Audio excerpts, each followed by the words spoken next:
செய்திச் சுருக்கம். வல்வெட்டித்துறையில் கோலாகலமாக இடம்பெற்ற பட்டத் திருவிழா.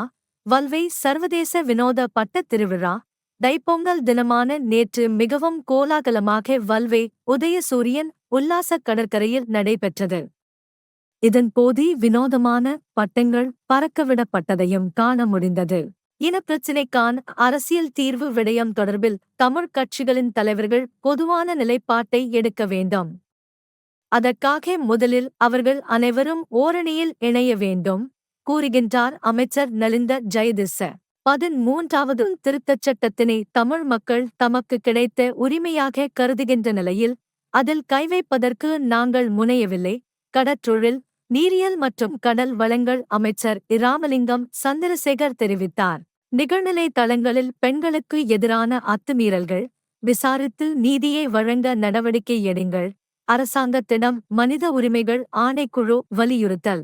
இம்மாதம் முதல் டிஜிட்டல் தேசிய அடையாள அட்டைகளை வழங்கும் பணி ஆரம்பிக்கப்படும். டிஜிட்டல் பொருளாதார பதில் அமைச்சர் யரங்க வீரரத்ன தெரிவிப்பு. காசா பகுதியில் போர் நிறுத்தம், பிணைக் கைதிகளை விடுவிப்பது தொடர்பான வரைவு ஒப்பந்தத்தை ஹமாஸ் ஏற்றுக்கொண்டுள்ளது. இது தொடர்பான பேச்சுவார்த்தையில் ஈடுபட்ட அதிகாரிகள் தெரிவித்துள்ளதுடன் ஒப்பந்தத்தை இறுதி செய்யும் கட்டத்தில் பேச்சுவார்த்தை இருப்பதாகவும் தெரிவித்துள்ளனர். ஆப்பிரிக்க நாடான நைஜீரியாவில் போகோ ஹராம் தீவிரவாதிகளால் விவசாயிகள் 40 பேர் சுட்டுக் கொல்லப்பட்ட சம்பவம் அதிர்ச்சியை ஏற்படுத்தியுள்ளது. விரிவான செய்திகளுக்கு தமிழன்குரல் செய்திகளுடன் இணைந்திருங்கள். நன்றி, வணக்கம்.